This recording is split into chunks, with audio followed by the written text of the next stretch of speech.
Vamos a iniciar el tema del día de hoy. Recuerden que estamos en el segundo libro de las Crónicas de los Reyes y pues hoy nos toca estudiar el capítulo número 2. Aquí en el capítulo 2 se nos muestra acerca de los suministros y trabajadores para el templo, así como un pequeño resumen del trabajo de construcción que llevó a cabo Salomón. Eh, Primeramente, pues vemos la gran determinación de Salomón de construir el templo. Y dice la palabra de Dios en el segundo libro de Crónicas, capítulo 2, versículo 1. Determinó, determinó pues Salomón edificar casa al nombre de Jehová y casa para su reino. Vemos aquí que la determinación de Salomón pues fue adecuada debido a todas las preparaciones que previamente había hecho su padre David para esta construcción, ¿verdad? Y pues también para el encargo que el mismo rey David le había hecho a Salomón de hacer el trabajo, de hacer la obra. Y pues aquí fíjense bien que hay algo muy curioso. Podríamos pensar que lo más importante de Salomón pues fue su sabiduría, eso que estudiamos previamente, ¿verdad? De que Dios le concedió lo que pidió, o sus riquezas que Dios le dio aun cuando no las pidió, o la capacidad de escribir muchos proverbios y muchos escritos que él dejó pues como un legado para el pueblo de Israel y para nosotros, obviamente. Pero aquí vemos cómo claramente para el cronista lo más importante que realizó Salomón fue la construcción del templo. Esto era lo más importante porque pues seguramente fue lo más relevante para una comunidad de exiliados que habían regresado y luchaban para construir un nuevo templo y hacer pues un lugar para Israel entre las naciones nuevamente. Recuerden que al ser llevados cautivos a, eh, a Babilonia, pues desgraciadamente habían perdido prácticamente su nacionalidad. Entonces ellos estaban luchando justamente por tener un sentido de pertenencia, un sentido de comunidad, y por eso seguramente el cronista pues escribe más acerca de los logros de Salomón, ¿verdad? Acerca de la construcción del templo. Y pues fíjense que Salomón pues también contribuyó no solamente con su sabiduría que puso en acción, sino también contribuyó en una correcta administración de los bienes que su padre David había dejado. O también pues vemos aquí excluido, por ejemplo, las reformas educacionales que provocó el rey Salomón en la comunidad judía. Eh, Fíjense bien, pero pues simplemente esto se quedó muy atrás por el hecho del comentario acerca de la construcción del templo. Y bueno, también vemos que dice la palabra de Dios que hizo una casa para su reino, ¿verdad?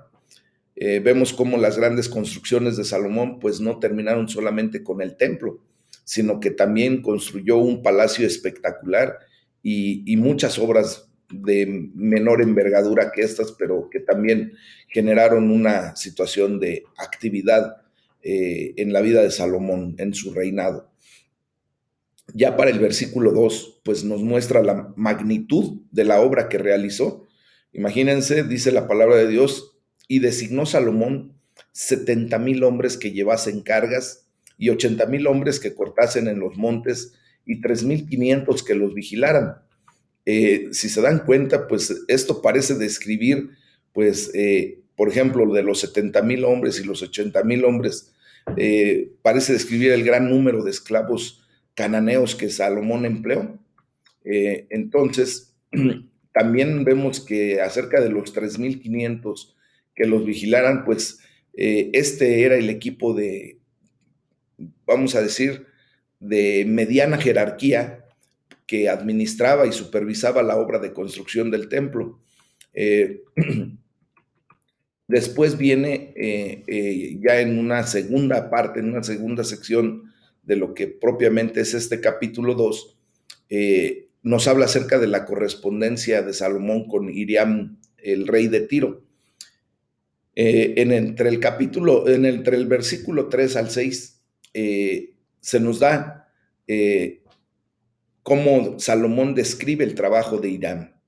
Y bueno, aquí dice la palabra de Dios, y envió a decir Salomón a Hiram, rey de Tiro, haz conmigo como hiciste con David mi padre.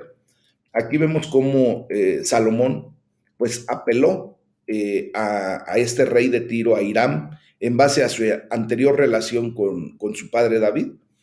Esto muestra que David no consideró a todas las naciones vecinas como enemigas. Recuerden que David había sido pues sanguinario, de hecho pues fue parte de lo que Dios le encomendó al rey David de poner primero orden en toda esa área a través de guerras y luchas. Y bueno, fíjense que aún en eso David también mostró sabiduría, porque construyó alianzas y aún amistad con algunas naciones vecinas. Y pues esto obviamente trajo un beneficio que llegó hasta la vida de Salomón. Quiero decirles también como brevario cultural que Hiram es una abreviación de Airam, que significa hermano de Ram o mi hermano es exaltado o hermano de lo alto.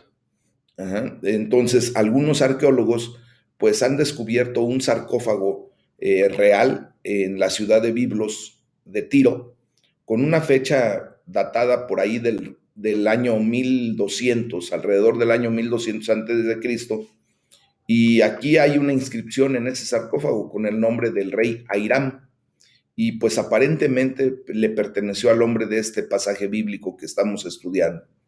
Entonces, eso nada más como un pequeño brevario cultural, mis amados. Continuando con la lectura de la palabra de Dios, dice la Biblia, y envió a decir Salomón a Hiram. Bueno, según el historiador Josefo, copias de tales cartas junto con la respuesta de Hiram fueron preservadas tanto en los archivos hebreos como en los archivos de los tirianos y eran existentes en su tiempo. O sea, tenemos también evidencia, mis amados, que esta correspondencia se llevó a cabo efectivamente, no solo desde el punto de vista bíblico, sino también desde el punto de vista arqueológico y de la historia dada por hombres que nada tenían que ver con la palabra de Dios. O sea que hay un dato fidedigno en lo que nosotros estamos leyendo y estudiando en la bendita palabra de nuestro Dios Todopoderoso. Amén. Bueno, dice también la palabra que Salomón le dice a Hiram, he aquí yo tengo que edificar casa al nombre de Jehová mi Dios. Obvio, Salomón no construyó un templo para un nombre, sino para un Dios viviente. Recordemos que muchos vocablos que usan los judíos pues hacen una alusión directa a la condición de lo que tratan de decir, ¿verdad? Y este es un buen ejemplo de evitar la mención directa del nombre de Dios en el hablar y en la escritura hebrea. Ellos hacían esto por reverencia a Dios. Recuerden que los judíos no van a utilizar el nombre de Dios como tal. Siempre le dan la vuelta, ¿verdad? Le llaman Adonai, o le llaman Elohim, o le llaman Hashem, pero directamente el tetragramatón del nombre de Dios no lo utilizan. Y de esta manera, por eso Salomón hace esta referencia. Seguramente utiliza esta frase porque quería explicar que no pensaba que el templo sería la casa de Dios de la manera en la que los paganos creían, porque obviamente pues en cada cultura, en cada religión, pues normalmente se edifica la casa para sus dioses, para sus ídolos. Pero aquí Salomón quería puntualizar claramente que no era una situación similar a la de los paganos. Simplemente él quería hacer saber que estaba haciéndole y edificándole una casa al Dios viviente, al Dios vivo y verdadero. Y esto se demuestra especialmente en esas palabras que dice cuando hace una pregunta. ¿Quién será capaz de edificarle casa, siendo que los cielos y los cielos de los cielos no pueden contenerlo? Bueno, pues aquí vemos que según los estándares del paganismo, mis amados, de aquel tiempo, pues la concepción de Dios que Salomón tenía era bíblica y sobre todo elevada. Él tenía bien claro el concepto de quién era ese Dios al que adoraba en ese tiempo, en ese preciso momento, porque después vamos a ver, y ya lo hemos estado comentando, cómo Salomón se desvía de la adoración al Dios vivo y verdadero en una adoración pagana, en una adoración idolátrica hacia los dioses y hacia los ídolos de todas las esposas de las que se hizo llegar, ¿verdad? Pero eso ya será en otro punto. Aquí estamos observando cómo él, al inicio de su reinado, tenía bien claro quién era su Dios, quién era el Todopoderoso, el Shaddai, ¿verdad? Entonces, vemos aquí cómo Salomón nunca lo concibió como un lugar al que Dios sería confinado. O sea, nosotros tenemos que estar muy claros, mis amados, que cuando nos referimos a la casa de Dios no es el sitio físico en donde nosotros vamos a encasillar a Dios. Así Salomón lo consideraba. Él nunca va a poder encasillar, ni ustedes ni yo, nunca vamos a poder encasillar a ese Dios majestuoso. Lo que sí esperaba y recibió Salomón fueron la manifestación de la presencia de Dios en ese lugar. ¿Ah? Y lo que tú y yo esperamos, obviamente, es la manifestación de la presencia de Dios cuando nos reunimos en un espacio físico, pero que es a donde tú y yo hacemos verdaderamente iglesia. En este preciso instante podemos considerar que pues hasta este espacio cibernético pues también es la casa de Dios. Aquí es a donde se manifiesta la presencia de Dios en estos precisos instantes para nosotros, porque estamos haciendo propiamente iglesia. Nos hemos reunido, ¿verdad? Atendiendo a la santa convocación que hace el Eterno a nuestras vidas a una distancia. Recordemos que para Dios no hay límites, que verdaderamente la condición espiritual sobrepasa completamente y grandemente cualquier condición física que pudiéramos tener, ¿verdad? Entonces, en este momento, como estamos reunidos en su nombre, puestos de acuerdo 2 o 3, estamos haciendo iglesia. Bendito sea Dios, ¿verdad?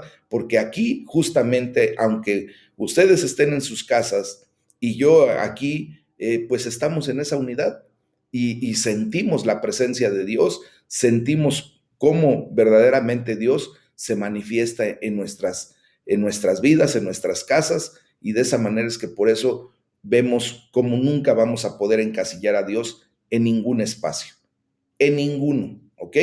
Bueno, entonces vemos aquí que Dios es, ¿cómo les puedo decir? Es bueno sin calidad, grande sin cantidad, eterno sin tiempo, presente en todos lados sin tener un lugar, teniendo todo sin extensión, sin todas las cosas y sosteniendo de nada. Así es como se define a Dios. Él es grande por sobre todas las cosas, mis amados. Y bueno, ya del versículo 7 al 10, pues viene la petición que hace Salomón a el rey de Tiro, a Hiram, y le dice allí en el versículo 7, envíame pues ahora un hombre hábil que sepa trabajar en oro y en plata. Bueno, pues Salomón quería que el templo fuera lo mejor posible. ¿Ah? Así que utilizó el trabajo de los gentiles. Y fíjense que aquí vamos a tener que puntualizar este pequeño comentario. Dios nos da la oportunidad, mis amados, muchas veces de utilizar a las personas que no tienen el temor y el amor de Dios en su corazón, que todavía se consideran paganos, gentiles, inicuos, gente que no tiene nada que ver con los quehaceres del Señor, pero vemos cómo Dios permite, ¿verdad?, que se utilice el trabajo de los gentiles cuando por alguna razón o circunstancia, pues es mejor que el que se puede desarrollar en el pueblo de Dios o cuando no hay quien venga a generar ese tipo de acción. ¿Ah? Esto significa que Salomón pues estaba dispuesto a construir este gran templo a Dios con madera traída de un pueblo gentil, de un área en donde no creían en ese Dios verdadero y pues hasta utilizando trabajadores gentiles. Este era un templo para el Dios de Israel, pero no solamente era para Israel, mis amados. Recuerden que ahora nosotros pues somos aceptos en el amado y que ustedes y yo venimos, ¿verdad?, en una condición en donde no éramos hijos de Dios, éramos creación de Dios, criatura solamente, pero que a través de la sangre de Cristo, ¿verdad?, y a través de que algún hermano pues tuvo misericordia, así como Dios tuvo misericordia de nosotros, y se extendió el reino de Dios hacia nuestras vidas, y cuando nosotros pues empezamos a escuchar, a lo mejor no sé cómo llegaste a los pies de Cristo, a lo mejor escuchaste una predicación, escuchaste una alabanza, a lo mejor escuchaste a un hermano que vino y habló a tu vida y de repente el reino de los cielos se abrió también para ti y fuiste adoptado como hijo de Dios por la fe que empezaste a desarrollar por Cristo Jesús. Entonces, esto es lo que tenemos que aprender este día, mis amados, porque seguramente Dios pues ha de llamar a mucha gente de la manera en que nosotros ni siquiera nos podemos dar una idea. Yo debo estar cierto y seguro de que muchas de esas personas que participaron en la construcción del templo, al ver la devoción, al ver la dedicación, al ver el deseo, no solamente del rey Salomón, de cómo quería que se hiciera ese espacio para su Dios, pues ellos también empezaron a interesarse. Y sobre todo, pues al observar la sabiduría de Salomón, seguro que empezaron a interesarse por conocer a ese Dios de Israel, a ese Dios que ellos adoraban. Y muchos de esos 70,000, 80,000, o sea, 150,000 personas que fueron llevados para apoyar en las obras de ese templo, seguramente muchos, si no es que la gran mayoría, empezaron a conocer al Dios vivo y verdadero y empezaron también a rendirle culto, mis amados. Entonces, vemos cómo esto, pues Dios lo usa de una manera muy particular. Eh, También podemos ver que, por ejemplo, los principales artesanos para la carpa, llamados Bezaleel y su asistente Aholiab, eran igualmente expertos en una serie de habilidades que seguramente el rey Salomón no había podido encontrar dentro del pueblo judío. Recuerden que Dios da dones y talentos como Él quiere, ¿verdad? Y muchos de nosotros quisiéramos tener talentos y habilidades, dones, como muchos paganos o muchos impíos pueden tener en el mundo secular, ¿verdad? Cuánta gente, por ejemplo, yo veo a grandes oradores que tienen una capacidad increíblemente mayor que la mía para poder dirigirse al público en este tipo de situaciones. Y a mí me gustaría, ¿verdad?, ser todavía más elocuente en mi manera de expresarme, ver, pues hay personas que son increíblemente buenas como motivadores, ¿verdad? Y hasta ganan una cantidad de dinero impresionante. De alguna manera yo por el talento me gustaría ser así, pero Dios nos dotó de talentos y de dones específicos a cada uno. La gloria sea para el Señor por lo que Dios le dio a todas esas personas, pero yo también le doy la gloria a mi Dios Todopoderoso por lo que me dio a mí en dones y en talentos, ¿verdad? Y humildemente y pobremente lo pongo a sus órdenes, pues para que seamos edificados en lo poquito que Dios me ha dado, ¿verdad?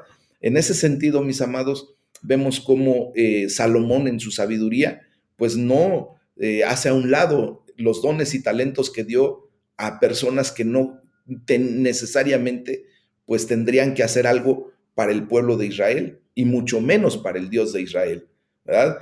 Muchas veces en una actitud eh, farisea o en una actitud legalista pudieran haber puesto tropiezo a la vida de Salomón para poder edificar ese templo majestuoso, pues su corte, ¿verdad? Sus súbditos, la gente que de alguna manera tenía voz y voto en el reino de Salomón. Pero la sabiduría de Salomón fue mayor como para poder entender que si él quería darle lo mejor a Dios, podía utilizar a estas personas y lo mejor que, como les digo, seguramente en su momento llegaron a los pies de Dios. Y bueno, Eh, También tendremos que ver que a pesar de que seguramente había un número muy grande de artesanos expertos en Israel, pues podemos ver que las técnicas que ellos desarrollaron permanecieron posiblemente inferiores a las de sus vecinos, ¿verdad? Como se muestra en la arqueología ya, por las piedras de construcción menos finas y por el nivel inferior de la cultura israelita en esos tiempos en general. Entonces, ¿qué es lo que hace Salomón? Pues inteligentemente trae lo mejor de lo mejor en esa área, ¿ok? Y le dice a Hiram para que me preparen mucha madera. Quiero también decirles que los cedros del Líbano, pues se han considerado y hasta el día de hoy son considerados legendarios por su excelente madera. Esto significa que Salomón quería construir el templo con los mejores materiales posibles. O sea, tenemos que aprender de este punto a darle lo mejor a nuestro Dios, mis amados. Ujú. Por ejemplo, fíjense bien que los sidonios fueron señalados como artesanos de la madera en el mundo antiguo. O sea, ellos eran los picudos, como decimos, ¿verdad? Un hecho sostenido por la famosa piedra Palmero. En su inscripción ahí por el año del 2200 antes de Cristo, en esa inscripción de la piedra Palmero, nos habla de las naves que transportaban madera desde Biblos hasta Egipto alrededor de 400 años antes. Y nos habla acerca de la habilidad de los sidonios en su condición para elegir, pues obviamente los mejores árboles, conocer el mejor tiempo para cortarlos, para derribarlos con cuidado y luego tratar los troncos adecuadamente para darles pues las formas que ellos hábilmente podían realizar con sus manos. Y bueno, ya bíblicamente seguimos entre los versículos 11 al 16, cómo fue la respuesta del rey de Tiro, el rey Hiram, hacia Salomón. Entonces dice de la palabra de Dios ahí en el versículo 11, entonces Hiram, rey de Tiro, respondió por escrito, fíjense bien, y pues aquí podemos encontrar que, ay Dios mío, permítanme tantito, que ya se volvió loca mi computadora. Ya, ahora sí ya. Podemos encontrar que los reyes pues podían escribir y leer en lo que era llamado por los orgullosos e insolentes griegos, ¿verdad? Y hasta los romanos, naciones bárbaras. Casi 2000 años después de esto encontramos a un rey en el trono británico que no podía firmar siquiera su propio nombre. Y fíjense cómo a estas naciones las consideraban bárbaras en aquellos tiempos. Pero vemos que no, que ellos también tenían la habilidad de escribir y de leer, los reyes tanto de Tiro como de Israel. Y escribe este Hiram, fíjense bien, hay algo curioso cuando dice, bendito sea Jehová, el Dios de Israel. Aquí con toda sinceridad no podemos saber si Hiram era un hombre salvo o no, pero de lo que sí sabemos es que respetaba al Dios de Israel. Un vocablo utilizado por un gentil, ¿ah? Acerca de decir bendito sea Jehová el Dios de Israel, pues es sin duda, ¿verdad? Debido a la influencia que David había hecho sobre Hiram. Y esto pues vemos cómo Hiram, el rey de Tiro, aun cuando tenía pues a sus propios dioses, él tenía su propia religión, sí mostró eh, una, un respeto, una reverencia al Dios de Israel, al Dios vivo y verdadero. Y dice, yo pues te he enviado un hombre hábil y entendido, que se llamó Hiram Abí, el cual sabe trabajar en oro, plata, bronce, hierro, en piedra y en madera, en púrpura y en azul, en lino y en carmesí. O sea que el rey Hiram respondió a la petición de Salomón a través de mandarle un hombre hábil. ¿Verdad? Hiram Abi tenía una madre judía y un padre gentil. Fíjense cómo de repente cambia un poquito la situación. en donde se nos hace ver cómo Hiram Abi pues traía de alguna manera una enseñanza de la cultura judía, porque él era hijo de una judía y por lo tanto seguramente él traía pues algunos rasgos o tintes de cómo debía adorarse al Dios vivo y verdadero. Y es por eso que vemos cómo la sabiduría de Salomón lo lleva a utilizar a personas que técnicamente no tenían nada que hacer en Israel y mucho menos en el templo para el Dios vivo y verdadero, para Jehová de los ejércitos, pero vemos que en este hombre, Hiram Abi, pues traía algo de enseñanza. Entonces nos debe de quedar claro que nosotros, como no podemos realmente escudriñar el corazón de un hombre, como no podemos nosotros tener claro su condición de ascendencia, sus enseñanzas, pues tampoco podemos juzgarlo como alguien que no puede ser útil para Dios. Dios, que sí escudriña el corazón de todos y cada uno de nosotros, sabe que en un momento dado posiblemente este hombre vendría a ser de bendición para el pueblo de Israel, porque traía una enseñanza que a lo mejor nadie sabía que tenía, ¿verdad? Entonces dice, ahora pues, envíe mi señor a sus siervos el trigo y cebada y aceite y vino que ha dicho. Hiram accedió a trabajar por el arreglo sugerido por Salomón, ¿se acuerdan? Y aunque pudo haber pedido mucho más, pues simplemente él se sujeta a lo que Salomón ofreció. Esto nos muestra que Hiram sí esperaba recibir pago. Hiram no estaba haciendo el servicio a Dios, pues como muchos de nosotros o como el rey mismo Salomón lo hacía, ¿verdad? Con una idea clara de venir a servir y no venir a cobrar. No, Hiram sí esperaba el pago. Su servicio y el servicio de su pueblo no eran un regalo o mucho menos eran un sacrificio. ¿Ah?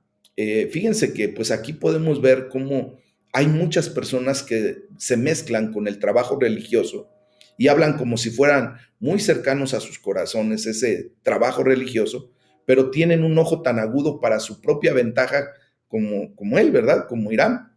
El hombre que sirve a Dios porque se le paga, pues no le sirve técnicamente, pero sí contribuye, que eso es lo que buscaba el rey Salomón en este sentido. Del versículo 17 y 18 se nos muestra cómo fueron los hombres y cuántos fueron los hombres que contribuyeron a la construcción del templo. Y dice, todos los hombres extranjeros que había en la tierra de Israel. Esto nos describe específicamente de dónde venían los 70,000 esclavos descritos aquí en este capítulo 2 del segundo libro de Crónicas, ¿verdad? Entonces, el templo, pues obviamente, de inicio, pues no se convirtió en una casa de oración para todas las naciones por accidente. Las naciones incluso jugaron una parte importantísima en su construcción, pero posteriormente, mis amados, podemos ver que, como les decía hace un momento, muchos de esos constructores pudieron llegar a conocer al Dios vivo y verdadero del rey, del pueblo de Israel. Ya va para el capítulo 3, mis amados, pues vemos aquí, ahora sí, lo que es la construcción del templo. ¿Ah? Aquí se nos muestra dónde y cuándo inició la construcción del templo. Primero, obviamente, nos muestra en el capítulo 3, en el versículo 1, a dónde fue la ubicación del templo. Dice la palabra de Dios, comenzó Salomón a edificar la casa de Jehová en Jerusalén, en el monte Moriah, que había sido mostrado a David, su padre, en el lugar que David había preparado en la era de Ornán, Jebuseo. Entonces, vemos cómo este lugar pues había sido anteriormente identificado, así como lo declara la palabra de Dios, como la era de Ornán, Jebuseo. Y aquí se ubica específicamente como el monte Moriah. Esta era la misma colina donde Abraham ofreció en sacrificio a Isaac. Lo recordamos ahí en Génesis 22, versículo 2. Y de hecho es el mismo conjunto de colinas donde posteriormente nuestro Señor Jesucristo moriría en la cruz del Calvario, que también se hace una referencia ahí en Génesis 22, versículo 14.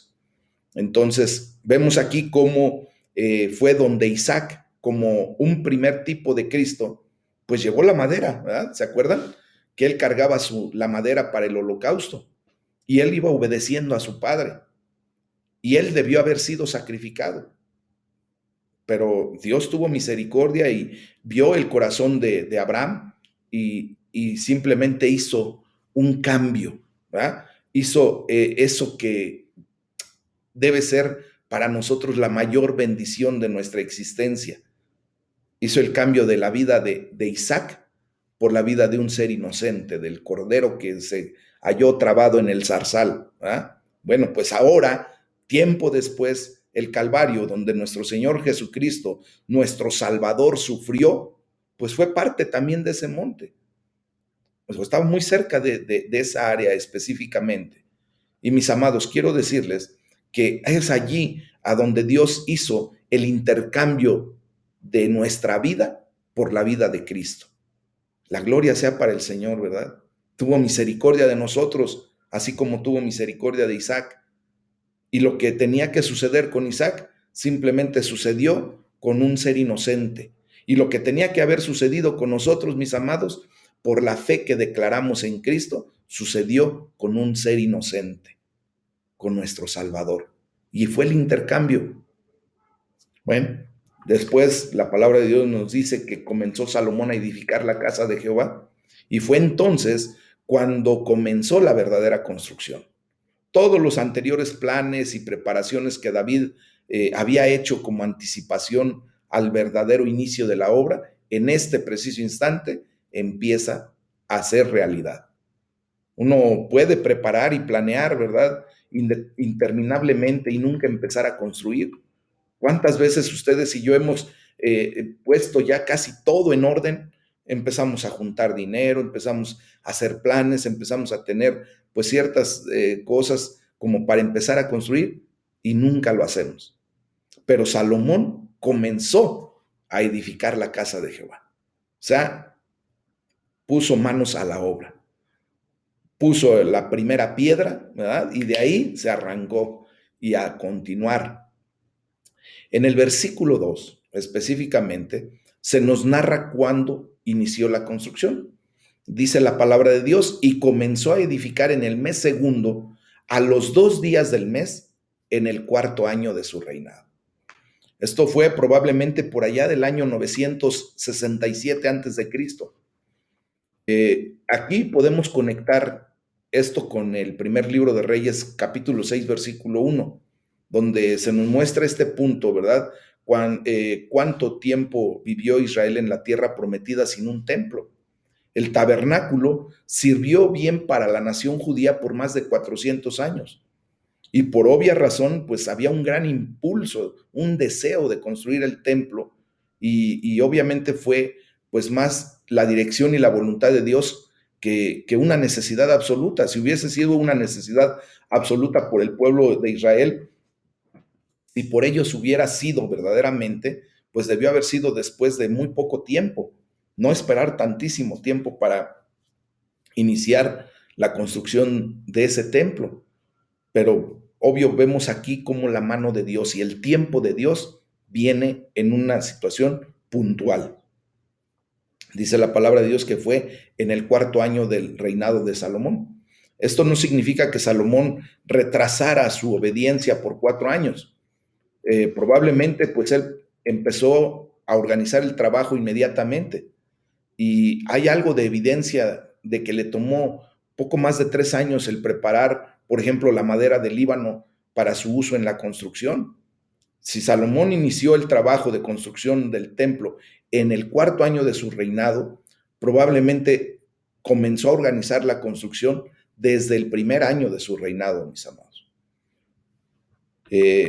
La envergadura de esta empresa sí requiere de una buena organización, de tener, pues de alguna manera, ¿verdad? Pues una administración correcta de todo lo que se va a hacer, pues una idea bien clara, poner las cosas todo en orden como para que cuando se empiece, se termine después. Recuerden que nuestro Señor Jesucristo también nos hace una referencia de que dice, ¿qué hombre que va a construir no primero se sienta, ¿verdad? A calcular, a saber cuánto va a gastar, si realmente le va a alcanzar?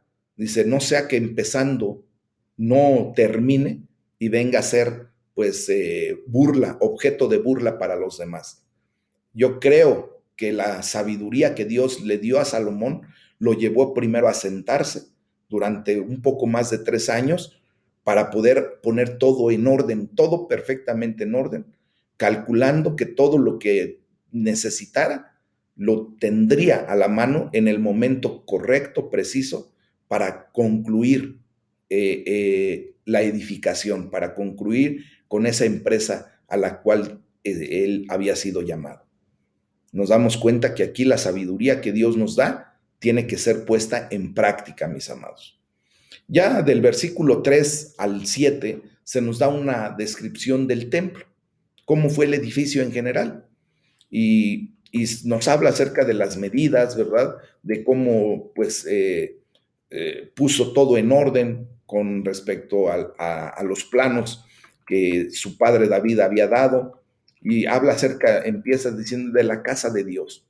Este capítulo en particular, el capítulo 3, nos describe la construcción del templo y sus áreas asociadas. Y vemos cómo se nos describe las 4 estructuras principales. Primero, la primera estructura principal es el edificio propiamente del templo. Y dice, estas son las medidas que dio Salomón a los cimientos. Después vemos que esto lo dividió en 2 habitaciones. El lugar santo, ¿verdad? Donde estaba la piedra de sacrificio, el ara, y el lugar santísimo, en donde propiamente pues va a estar contenida el arca del pacto y pues la mesa de los panes de la proposición, etcétera, etcétera, ¿verdad?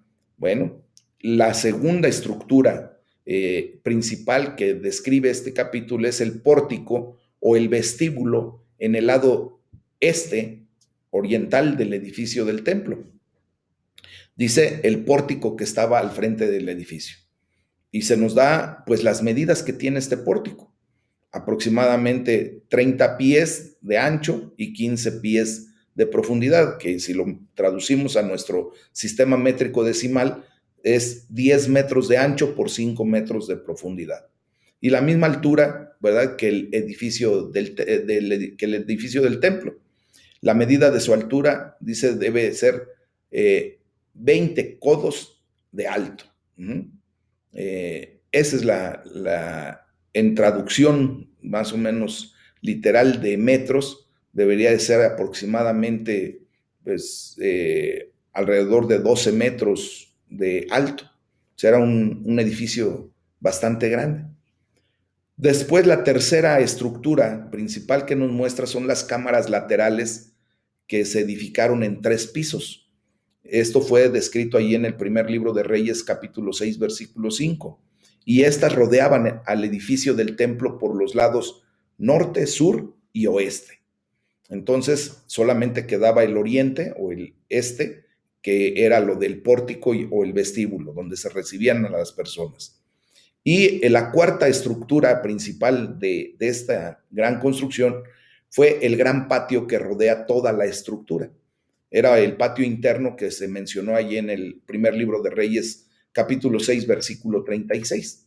Estas son las 4 estructuras que conforman propiamente pues, este conjunto que se edificó. Cubrió también la casa de piedras preciosas para ornamento. Y esta es una descripción entre muchas que nos da una idea bien clara de cuán hermoso era el templo y cómo Salomón no escatimó en gastos para hacerlo verdaderamente hermoso. Él ofreció lo mejor de lo mejor para su Dios vivo y verdadero. También vemos cómo David, su padre, siempre ofreció lo mejor, ¿verdad? Imagínense que llevó en una adoración genuina, verdadera, a David a expresarse delante de Dios. Fue lo mejor que le pudo dar. Cuando él, ¿verdad?, danza delante del arca del pacto, cuando la llevaban hacia Jerusalén, él ofreció lo mejor de sí mismo, mis amados. No le importó, no escatimó en absolutamente nada. Recuerden que después, Mical hasta se burló de él, pero a él no le importó. Simplemente él quiso dar lo mejor para su Dios. ¿Qué nos enseña esto? Efectivamente, que tú y yo tenemos que dar lo mejor de nosotros para nuestro Dios vivo y verdadero, para ese Jehová de los ejércitos. Amén. Y tenemos muchos tiempos, muchos espacios en donde podemos ofrecernos de lo mejor, ¿verdad?, para Él. Mis amados, el hecho de hacer una referencia específica acerca de las piedras preciosas, pues puede sugerir en aquellos tiempos los mosaicos, los azulejos que nosotros conocemos, todas esas incrustaciones que se realizaban en el suelo, en las paredes. Recuerden que en aquellos tiempos, pues, tenían mucho el hacer ese tipo de mosaicos o azulejos que, pues, obviamente embellecían un lugar. Nosotros nos damos cuenta cuando ponemos loseta a nuestros pisos, pues se ve mucho mejor que solamente el cemento gris, ¿verdad? Y de esa manera es lo que posiblemente se refiere hacia eso de las piedras preciosas. Aún cuando podríamos ver que el rey Salomón pudo haber dispuesto efectivamente de piedras preciosas que se incrustaron en las paredes o hasta en los pisos de ese templo para hacerlo verdaderamente hermoso. Después dice que esculpió querubines en las paredes. Esto fue según el ejemplo del tabernáculo. Recuerden que Dios había ordenado a Moisés generar y realizar querubines. Aquí en el templo, pues tenían tejidos diseños de querubines en su interior.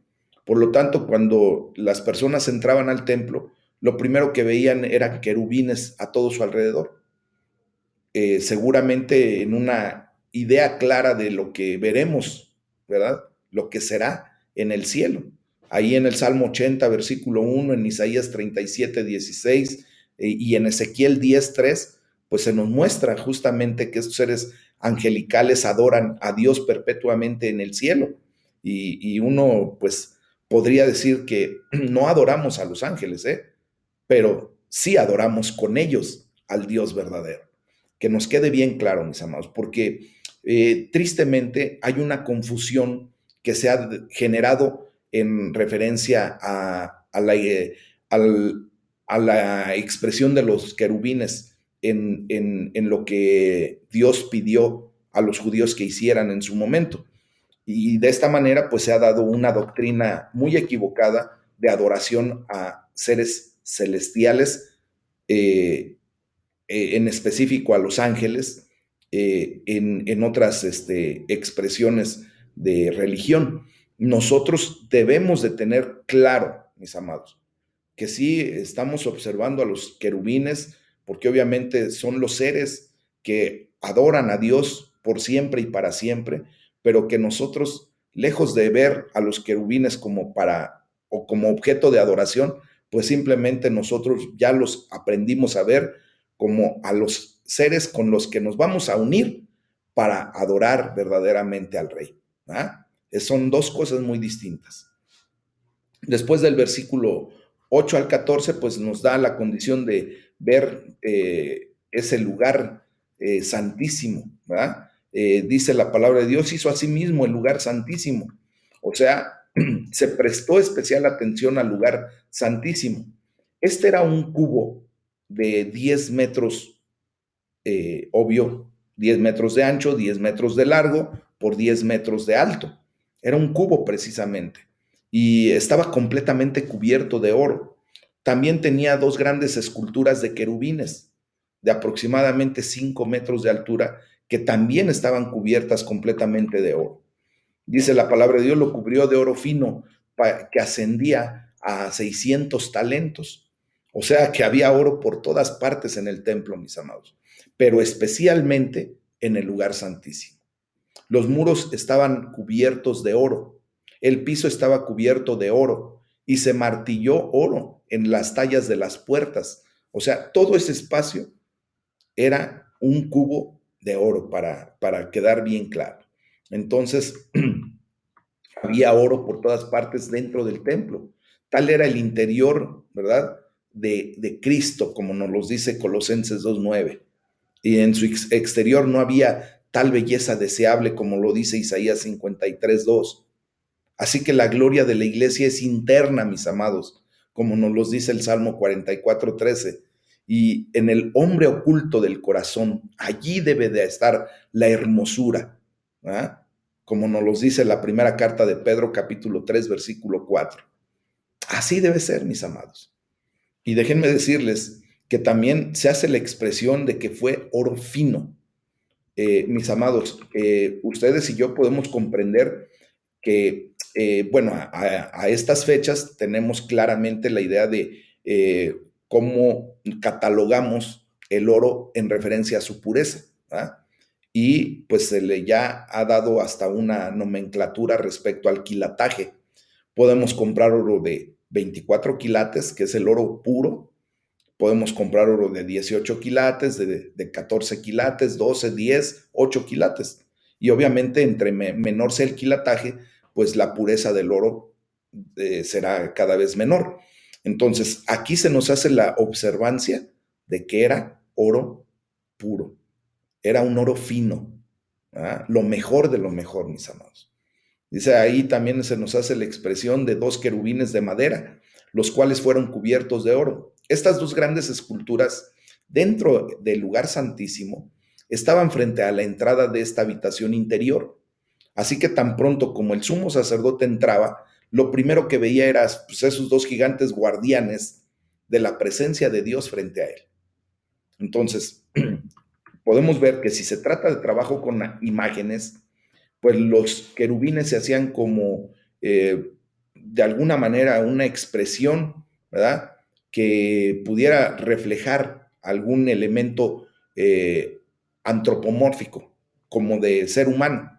Pero esto no es motivo, mis amados hermanos, para imágenes que, pues, tristemente nos han metido en la cabeza en esa tradición de la iglesia romana. ¿Eh? Eh, Esto estaba profundamente y rotundamente prohibido.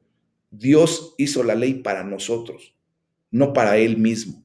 Por lo tanto, el hecho de que mandara hacer esos querubines, Él tenía un objetivo muy claro, ¿verdad? Pero no para que nosotros adoráramos a los querubines, sino que nos uniéramos, como les vuelvo a repetir, a ellos en adoración, en esa condición de honra hacia Dios.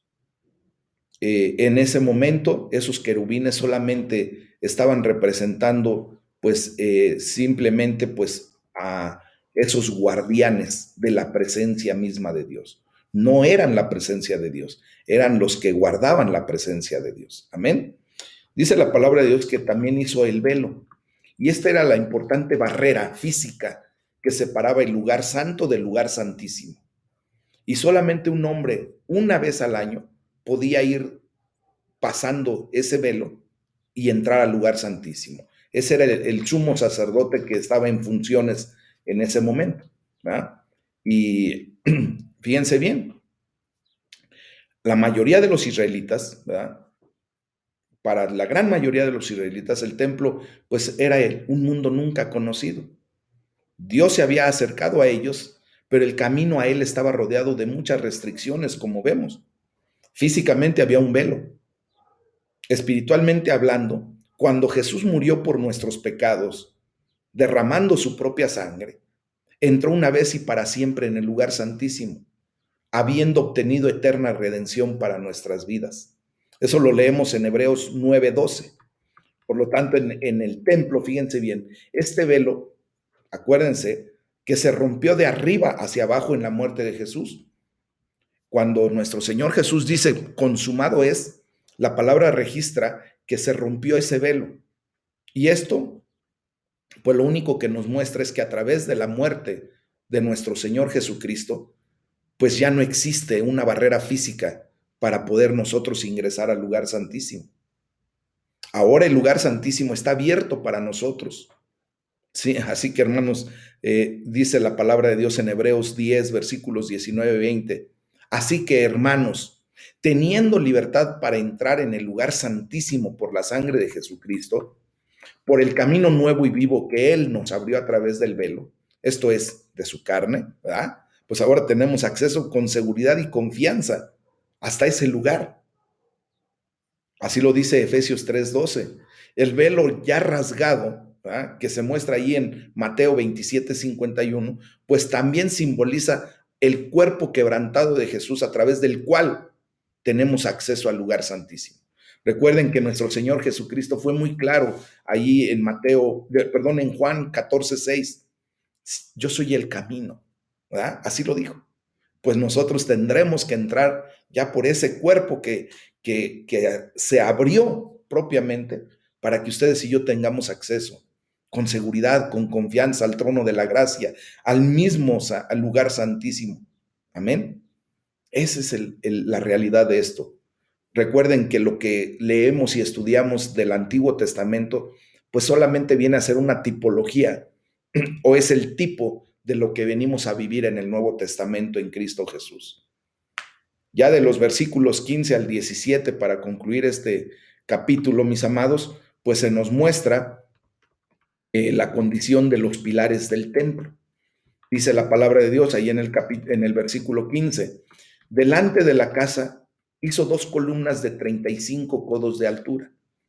En el primer libro de Reyes, capítulo 7, versículo 15, nos dice que estos pilares en realidad fueron hechos de bronce y eran 2 adornos muy impresionantes en el frente del templo. Eh, nosotros hemos visto construcciones actualmente en donde justo en la entrada de las casas se ponen esas columnas y no solamente adornan bellamente la entrada a un lugar, sino que imponen, ¿verdad? El hecho de llegar y ver unas columnas por las cuales nosotros tendremos que pasar, pues es algo imponente, mis amados. Ahora imagínense esas columnas hechas de bronce puro, y aparte del tamaño que se hicieron, pues debieron haber sido pues una imposición así, una majestuosidad. Y luego fíjense cómo la palabra de Dios nos describe que a una de esas columnas, a la de la mano derecha, la llamó Jaquín y a la de la mano izquierda, Boaz. Y estos 2 pilares eran tan impresionantes que hasta se les dieron nombres. Jaquín significa él establecerá y Boaz significa en fuerza. O sea, cada vez que alguien iba a la casa del Señor, en los tiempos de Salomón decía, miren, aquí está él establecerá y ahí está, en él hay fuerza. Entonces los ponía en el estado de ánimo adecuado para adorar al Señor, al que establece con poder, así de sencillo, ¿ah?, al que se establece en nuestros corazones con poder. Entonces, cuando las multitudes se reunían en el sacrificio matutino y vespertino para alabar al Señor, los levitas dirigían al pueblo poniéndose enfrente del templo con esos 2 grandes pilares de bronce tras ellos. Siempre estaba delante de ellos, él establecerá y en él hay fuerza. O sea, siempre estaba delante de ellos Jaquín y Boaz. Por lo tanto, podríamos decir que la casa de Dios era Jaquín y Boaz, o sea, el que establece con fuerza. ¿Ah? Este templo fue establecido por Dios a final de cuentas y fue construido con la fuerza de Dios. Cada vez que venían al templo, pues sabían que a Dios le gustaba establecer y fortalecer las cosas, mis amados. Hoy yo declaro en la vida de todos ustedes a Jaquín y a Boaz, a ese Dios todopoderoso que establece y fortalece en el nombre de Jesús. Amén. Es así como nosotros tenemos que aprender a leer, a estudiar, a escudriñar, a meditar la palabra de Dios. La casa de Dios que ahora somos tú y yo, ¿verdad? Y en aquel tiempo era un lugar donde las personas experimentaban lo que eran los pilares. En esa casa las personas eran establecidas en su relación con Dios. En esa casa las personas recibían la fuerza del Señor. De este edificio debería ir a toda la comunidad. Vengan aquí y sean establecidos. Vengan aquí y reciban la fuerza de Dios. Hoy quiero decirles, para la gloria de Dios, mis amados hermanos, que ustedes y yo somos la casa viviente de Dios. ¿Ah? Y ahora ustedes y yo estamos establecidos en nuestra relación con Dios por Cristo Jesús, nuestro Padre, ¿ah? Nuestro Salvador. Ahora ustedes y yo podemos declarar a todas las personas: vengan a los pies de Cristo y sean establecidos. Vengan a los pies de Cristo y reciban la fuerza de Dios. Ustedes y yo ya la recibimos, mis amados. Tengamos la bendición de poder transmitir esto a muchas personas. Amén. Este es el tema del día de hoy. Vamos a orar. Mañana estaremos estudiando